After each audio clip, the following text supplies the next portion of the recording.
Sisi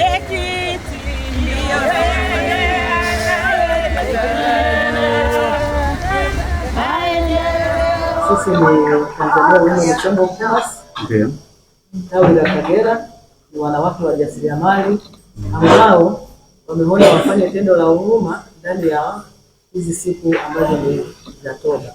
Okay. Tunaadhimisha maadhimisho ya miaka 20 ya TWCC. Sasa wanawake wajasiriamali. Kwa hiyo kwa kipindi hiki ndani ya maadhimisho hayo wanawake wakaona ni vyema zote tulizonazo. Lakini ni vyema hata tukatembelea hata wodi ya watoto wachanga.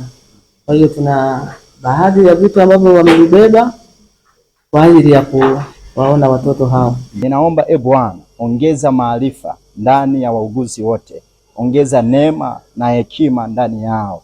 Asante Bwana, wape neema ya ufadhili. Ninawaita watu kutoka sehemu mbalimbali walete vile vilivyopungukiwa mahali hapa, kama mashine, kama msaada tofauti tofauti. Neema yako ikaongezeke mahali hapa, ni katika jina la Yesu Kristo, amen. ICU ya watoto wachanga ambapo tunalaza wale watoto ambao wanahitaji uangalizi wa madaktari na wauguzi muda wote na hawawezi kukaa peke yao na mama zao. Kama mnavyoona, hivi ndivyo vifaa ambavyo vinatusaidia kuwahudumia. Hizo mashine kubwa zenye rangi nyeupe na blue zinaitwa infant radiant warmer. Kazi yake ni kuwapa joto. Lakini kuna mashine nyingine ambazo zinafanya kazi zikiwemo CPAP kwa ajili ya kuwasaidia kwenye mfumo wa upumuaji, oxygen. Kuna mashine za kuwapa madripu. Kuna mashine za kuwapa mwanga wa blue kwa ajili ya matibabu ya manjano. Na of course kuna mashine za kuwapa oxygen pia. Kwa kweli huduma zetu zinazotolewa humu zinahitaji mashine kwa sababu watoto wachanga wanahitaji huduma ya ukaribu muda wote. Serikali imefanya kazi kubwa ya kutuletea mashine ingawa bado mahitaji yapo. Jina naitwa Mwalimu Ivona Bajumuzi, ni mwenyekiti wa Tanzania Women Chamber of Commerce tawi la mkoa wa Kagera. Ndio. Na tuko hapa kwa ajili ya kufanya tendo la huruma kwa watoto wenye changamoto, chini ya wale wenye changamoto ambao wanasema ni wale ambao hawajafikisha uzito wa kuweza kulelewa na mama zao. Kwa hiyo wako chini ya uangalizi wa hospitali.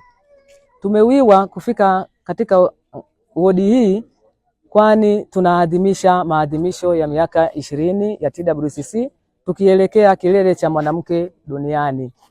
Tumewiwa kufanya tendo hili kwani na mwezi huu ni mwezi wa matendo ya huruma, ni mwezi wa Kwaresma na mwezi mtukufu wa Ramadhani. Kwa hiyo tumeona matendo haya ni mambo ambayo yanaenda kwa pamoja. Pamoja na sisi kuadhimisha miaka 20 ya TWCC, lakini tumewiwa ndani ya ratiba yetu tufanye na matendo ya huruma ndani ya wodi hii. Hivi ninachojua serikali huwa haishindwi pamoja na wadau, lakini mimi nafikiri kwanza haya mashine zilizopo hazikuwepo toka mwanzo ninachojua, lakini na serikali huwa haishindwi. Wadau wanaweza wakaendelea kutoa misaada, lakini bado nafikiri serikali chini ya Mama Samia itaendelea kuongeza mashine na wadau watakaopatikana wafike wajionee uhitaji chini ya hospitali na uongozi mzima, na watapewa taratibu ili waweze kuhudumia, kwa sababu kimeonekana kuna uhitaji bado wa serikali. Tunawashukuru wadau wote waliotuwezesha, pamoja na kwamba sisi wanawake wa TWCC tumejipanga kufanya haya matendo, lakini bado tuna wadau ambao tumeshirikiana nao katika haya maadhimisho kuanzia tarehe 1 mpaka maadhimisho yetu yanaenda mpaka tarehe 4.